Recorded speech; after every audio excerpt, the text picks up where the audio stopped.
Word ఏంటి అంటే మరి even we are unfaithful, he is faithful God. అవునండి, హెబ్రూకు రాసిన పత్రికలో రాయబడుతుంది ఏంటంటే మనం అపనమ్మకమైన వారమైనను కూడా మరి ఆయన మన పట్ల నమ్మకంగా ఉన్నాడటండి.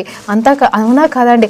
ఆది నుండి చూస్తే అంతం వరకు బైబిల్ గ్రంథంలో జరిగిన ప్రతి సంఘటనను జ్ఞాపకం చేసుకుంటే ధ్యానిస్తే తెలుస్తున్న సంఘటన ఏంటి అంటే మరి ఖచ్చితంగా ప్రతి ఒక్కరము కూడా అపనమ్మకము కలిగిన వారమే, విశ్వాసము లేని వారమే, మరి విశ్వాస జీవితము లేని వారమే. విశ్వాసం అంటే ఏదో ఆయన కార్యాలు చేస్తాడని విశ్వసించే అవిశ్వాసం గురించి కాదు, కానీ నమ్మకత్వం గురించి నేను మాట్లాడుతున్నానండి. అవునండి, ఎవరు ఉండగలిగారండి దేవుని నామంలో దేవునితో నమ్మకంగా? ప్రతి ఒక్కరు, ఈవెన్ అబ్రహాము కూడా ఎన్నోసార్లు పడుతూ లేస్తూ కానీ ఆయన విశ్వాసమునకు తండ్రి కాలేకపోయాడండి.